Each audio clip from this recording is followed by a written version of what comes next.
सामने आप देख सकते हैं जयगढ़ का किला, जिस पर झंडा फहराया गया है। ऐतिहासिक जगह हैं, देश की धरोहर हैं। जिस तरह का दिखता है बाहर से, वो एक बार फिर से पिंक सिटी जयपुर की याद दिलाता है।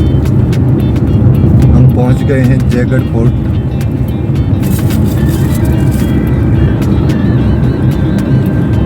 सामने आप देख सकते हैं वही चिर परिचित जयपुर का रंग जयगढ़ किला है दोस्तों। देखते हैं अंदर से। दोस्तों ये देखिए, ये है यहाँ का विलास मंदिर जयगढ़ किले का। और यहाँ पे सामने जो रानियाँ होती थी वो अपने जिस तरह से भी मनोरंजन होता था, नृत्य से या किसी भी तरह के सामने प्रांगण यहाँ पे बनाया गया है। और ये झरोखा है प्रांगण की तरफ। यहाँ आप अंदर का नज़ारा देख सकते हैं। यहाँ की खासियत हम आपको दिखाएंगे। यहाँ पे ये झरोखा बनाया गया है यहाँ से देखने के लिए। और दोस्तों जो यहाँ महल की रानियाँ होती थी वो यहाँ से ये नज़ारा देख पाती थी। सामने आमेर जो कि इनका रेजिडेंस होता था, और राज परिवार का जो निवास है वो आमेर का किला है। और ये केसर क्यारियाँ यहाँ पे कहा जाता है कि केसर उगाते थे राजा लोग। और यहाँ से जो महल की रानियाँ होती थी वो इस दृश्य को देख पाती थी इस झरोखे से।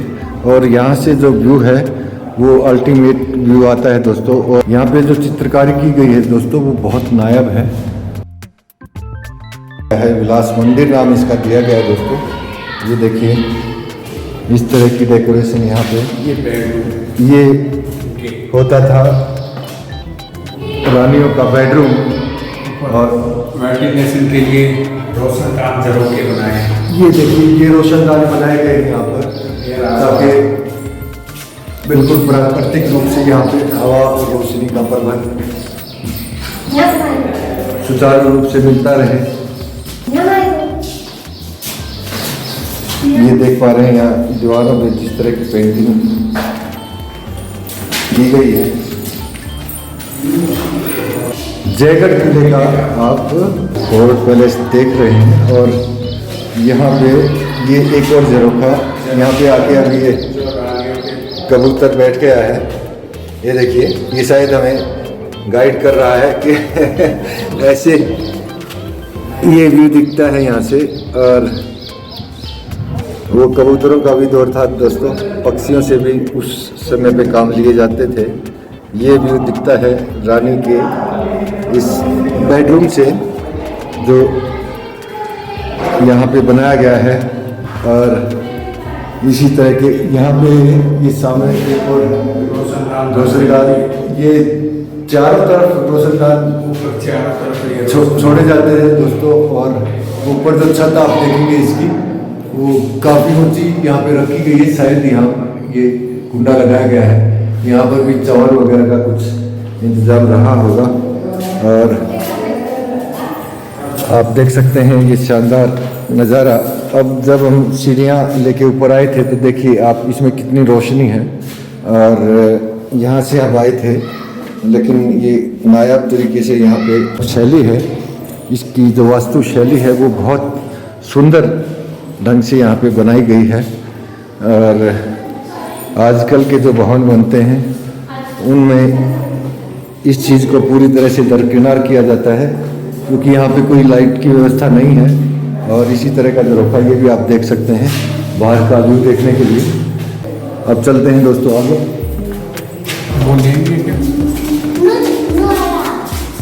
टॉयलेट टाइप की। और ये है दोस्तों 3-4 दशक पहले की टॉयलेट इस तरह के बनाए जाते थे। और ये प्राकृतिक इनका निष्पादन होता था मल का। यहाँ पे इस तरह से टॉयलेट बनाए जाते थे और राज घराने के लोग इसका यूज़ करते थे। और यहाँ से नालियाँ सीधा ज़मीन में इसका निष्पादन करते हैं। बढ़ते हैं आगे। ये देखिए दोस्तों, रोशनी और वेंटिलेशन दोनों का काम ये झरोके करते थे यहाँ छोटे छोटे, और इनका जो फेस है वो ऊपर की तरफ रखा गया है ऐसे करके, सामने से प्रकाश की व्यवस्था बनी रहे। और बहुत शानदार यहाँ पे वास्तुकला के ऊपर जाने के लिए ये छत के ऊपर जाने के लिए रैंप यहाँ पे बनाया गया है। यहाँ से जाकर जो रानियाँ हैं वो छत के ऊपर भी जाकर अपना भ्रमण कर सकती थी। और ये है इस तरह का रैंप जो छत पर जाने के लिए भी बनाया गया दोस्तों, जैसे ये रैंप बनाया गया है। और अब हम आपको दिखाएंगे एक खास चीज़ जो कि छोटी वाली दीवार है सर, वो यहाँ से ये देखिए, पर्यटक यहाँ आते हैं खूब बड़ी तादाद में, देश और विदेश से यहाँ पे पर्यटक आते हैं। उस समय पर यहाँ पे रैंप बनाए जाते थे दोस्तों, ये देखिए जहाँ स्टेप की जरूरत है वहाँ रैंप बनाए, सीढ़ियों की जगह रैंप बनाई। ये देखिए एक ये नायाब चीज़ मैं आपको दिखाता हूँ, ये यहाँ पे सैनिकों के लिए बनाया गया है। ये अगर हम टेढ़ा करके देखते हैं तो ये टेढ़े झरोके बनाए गए हैं, जो तीरंदाज यहाँ से होते थे वो खुद सेफ रहकर और यहाँ से सामने तीर चला सकते थे। और इसी तरह ये भी आप देख सकते हैं, यहाँ पर एक गजब का दिमाग लगाया गया है ताकि सामने से कोई हमला करे तो उससे बचे भी रहें। और यहाँ ऊपर से वो इसे सामने देख भी सकते थे और यहाँ से अपना वार कर सकते थे। ये यहाँ पे एक गजब की युद्ध कौशल और उससे संबंधित निर्माण यहाँ पे आप देख सकते हैं। ये इस तरह बनाया गया है दोस्तों, इससे 3 दिशा में तीर चलाया जा सकता है, सामने की दिशा में और ये दाईं तरफ और बाईं तरफ। और ये जो चीज़ है ये उन यहाँ पे सैनिकों की रक्षा करती थी जो यहाँ पे मोर्चा संभाले हुए होते थे। और बीच में ये देखिए ये भी यहाँ पे शेप किया गया है। अलग अलग तरह के झरोके हैं इसमें सब एक प्रकार के नहीं है। ये देखिए बहुत शानदार कि जिस तरफ भी सामने दुश्मन हो उसी तरफ उसी एंगल से वार किया जा सके, और जिसके भी निशाने पर सामने दुश्मन आए उसी पर हमला किया जा सके। ये इस डोडी में ये चीज़ बनाई गई है। देखने में बड़ा गजब दिमाग उस वक्त लगाया गया है किले को सुरक्षित रखने के लिए। और ये सामने आप देख सकते हैं व्यू पूरा जयपुर तक का, और वो सामने आप पहाड़ी के ऊपर से देखेंगे तो आपको पूरा पिंक सिटी नज़र आएगा। और ये है आमेर, और सामने आमेर महल आपको दिखाई दे जाएगा कि सरकारी, और ये सारा यहाँ से नज़ारा आप देख सकते हैं। ये छत पर जाने के लिए वही रैंप बनाया गया है। बढ़ते हैं आगे दोस्तों, और आप देख रहे हैं जयगढ़ किला। राजस्थान जो है दुर्गों का राज्य भी कहा जा सकता है। एक से एक नायाब दुर्ग यहाँ देखने को आपको मिलेंगे।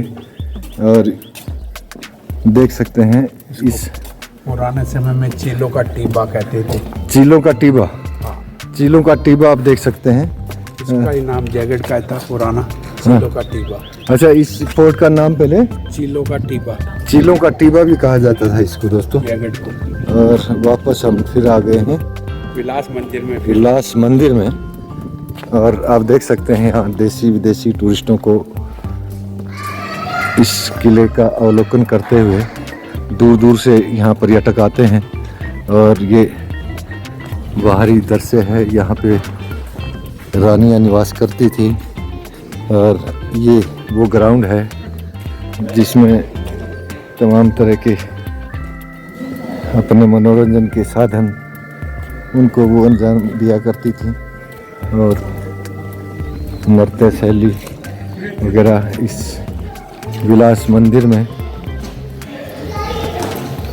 आयोजित होती रहती थी।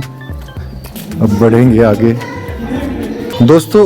उस समय में रानियों के जो निवास होते थे उन पे सख्त पहरा होता था और यहाँ पे इस ग्राउंड में या आसपास कहीं भी सैनिक खड़े होते थे तो रानियाँ फिर कैसे दूसरे उस महल में जाएं या दूसरे किले की तरफ जाएं, उसके लिए भोजनालय की तरफ जाएं, भोजन करने जाएं, तो उसके लिए ये बनाया गया। देखिए मैं आपको गलियारा दिखाता हूँ। ये इधर है रानी निवास जो अभी मैंने आपको दिखाया और विलास मंदिर के नाम से उसको जाना जाता है और ये जाता है भोजनालय की तरफ। तो यहाँ पे इस गैलरी को सुरक्षित रखने के लिए ये एक यहाँ पे द्वार लगाया गया है। इस पर चिक के पर्दे लगा दिए जाते थे और इस गैलरी से रानी जो है अपना दूसरे तरफ उनका आना जाना हो सकता था। बढ़ते हैं आगे। दोस्तों रानी विलास से आकर यहाँ से होकर रानियाँ जाती थी और इस तरह से, क्योंकि सामने इस ग्राउंड में सैनिक खड़े होते थे तो किसी तरह की का नज़र उनकी ना पड़ जाए, इसलिए यहाँ पर ये बड़े बड़े वेंटिलेशन छोड़े गए हैं जो कि ऊपर आसमान की तरफ उन्मुख हैं और यहाँ पे ये लगाए गए हैं दिए लगाने के ये स्टैंड बनाए गए हैं, आप देख पाएंगे इनको बेहतर। और इसी तरह से ये वेंटिलेशन और प्रकाश व्यवस्था के लिए इस गैलरी में प्रकाश बना रहे, उसके लिए जगह जगह पर ये यहाँ दिए लगाकर या रोशनी की जा सकती थी रात के समय में, और दिन में ये वेंटिलेशन यहाँ पे छोड़ा गया है।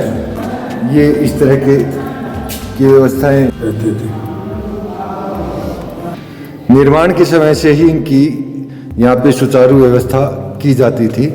बहुत शानदार ये वास्तुकला और इस तरह की व्यवस्था होती थी राजघरानों में। आप देख सकते हैं अब तो इस टाइम पे यहाँ आप देख सकते हैं सामने लाइट लगाई गई है, लेकिन उस समय पर क्योंकि लाइट नहीं थी, दिए या मशाल से ही यहाँ पे रहने की अच्छी व्यवस्था होती थी। सुचारू रूप से यहाँ जो जनजीवन है राजसी ठाट-बाट के साथ वो तभी चल सकता था। उसके अंदर जो निर्माण कला है वो अपना एक अहम स्थान रखती थी। उसी तरीके का यहाँ पर भी आप देख सकते हैं ये व्यवस्था, ये वास्तुकला और ये शानदार किला जो आज आप देख रहे हैं सफ़र संसार पर। दोस्तों हमें ये किला देखते हुए बहुत मज़ा आ रहा है। आपको कैसा लग रहा है कमेंट करके ज़रूर बताइएगा। बहुत सुंदर, बहुत ही नायाब और प्राचीन, लगभग 1000 साल पहले, 1000 साल कम नहीं होते दोस्तों, 10 पीढ़ियाँ हो जाती हैं। उस समय का ये किला देखना अपने आप में गौरव की बात। दोस्तों जयगढ़ का ये किला बहुत विशाल है और इसको भी एक पार्ट में दिखाया नहीं जा सकता। अगले भाग में देखिए यहाँ पर रखी है दुनिया की सबसे बड़ी तोप, उसको भी दिखाएंगे। बने रहिए सफ़र संसार के साथ।